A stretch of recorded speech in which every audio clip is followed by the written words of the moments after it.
इतिहासमा ठुला ठुला आन्दोलनमा हस्ताक्षरहरू कति शक्तिशाली छन्।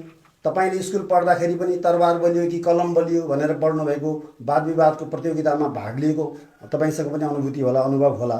म के भन्छु भने कलमको शक्ति यति शक्तिशाली हुन्छ, जनता जनार्दन हुन्, त्यो मूल्याङ्कन भोलि हुनेछ, एक दिन आउँछ त्यो समय। नेल्सन मण्डेलालाई हेर्नुभयो भने पनि उहाँ 26-27 वर्ष करिब उहाँभित्र पर्नुभयो, जेल। त्यहाँ रङ्गभेदको अभियान, युद्ध, केही एउटा विभेदको राजनीति थियो, तर त्यहाँका जनताले, दक्षिण अफ्रिकाका जनताले पनि हस्ताक्षर अभियान चलाए र उनी बाहिर निस्केको इतिहास छ। त्यसै गरी ब्रिटिसको विरुद्धमा महात्मा गान्धीले पनि त्यसरी चलाएको हस्ताक्षर अभियान इतिहासमा छ। राजा महेन्द्रले बिपी कोइरालालाई सुन्दरी जेलमा थुन्दै गर्दा त्यति बेला पार्टी प्रतिबन्धित थियो र पनि नेपाली कङ्ग्रेसले भित्रभित्र हस्ताक्षर आन्दोलन चलाएको थियो। अब केही हुने भयो, जनता जाग्ने भयो भनेर उनलाई खुला गरेर उनलाई अमेरिका उपचार गर्न पठाइएको थियो। भनेपछि जनताको हस्ताक्षर अभियान यो कहीँ गएर थन्किनेवाला छैन। यो हाम्रो रेकर्डमा बस्छ, हाम्रो पार्टीको केन्द्रीय कार्यालयमा एकदम डिजिटलाइज भएर बस्छ।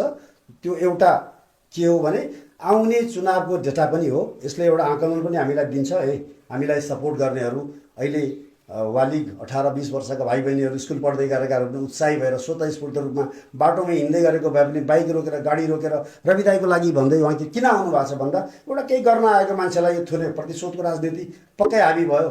यो चाहिँ षड्यन्त्र हो।